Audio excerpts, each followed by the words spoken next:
First టైమే డిఎస్సిలో job కొట్టేశారు. చాలా సార్లు నుంచి డిఎస్సి ట్రై చేస్తూ కూడా జాబ్ రాని వాళ్ళు ఉన్నారు. మీతో పాటు రాసిన వాళ్ళు చాలామందికి రాలేదు. నెక్స్ట్ టైం వాళ్ళకి మళ్ళీ ఉంటున్నాయి. వాళ్ళకి ఏం చెప్పాలనుకుంటున్నారు వాళ్ళకి? ఏం లేదు, కంటిన్యూస్గా చదువుతూ ఉండాలి. మధ్యలో బ్రేక్ ఇస్తే ఆటోమేటిక్గా మళ్ళీ డౌన్ అయిపోతుంది. సో కాన్స్టెన్సీ ఉంటే కంటిన్యూస్గా ఉంటే ఆ జాబ్ కాబట్టి ఏ జాబ్ అయినా కొట్టగలరు. నేను డిఎస్సికి ప్రిపేర్ అవుతూనే కానిస్టేబుల్ని కొట్టాను. బట్ అది సేఫ్ కాదనుకుని దీనికి ఎంచుకున్నాం. ఇప్పుడు ఉన్న ఎడ్యుకేషన్ మినిస్టర్ గారు నారా లోకేష్ గారు మన స్టడీస్ పరంగా చూసుకుంటే చాలా మార్పులు తెచ్చారు. ఏంటి ఆ మార్పుల మీద మీ అభిప్రాయం ఏంటి? అవి మీ స్టూడెంట్స్కి ఎంతవరకు ఉపయోగపడతాయని మీరు అనుకుంటున్నారు? కొట్టించారు కదా. ఇప్పుడు అంతా ఆన్లైన్ డిజిటల్ అయిపోయింది. మ్యాక్సిమం అంతా యూజ్ అవుతుంది మంచిగా.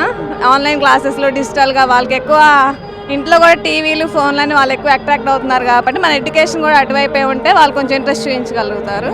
ఇలాగ ఇంప్లిమెంట్ చేస్తే మంచి ఫ్యూచర్ ఉంటుంది పిల్లలకి.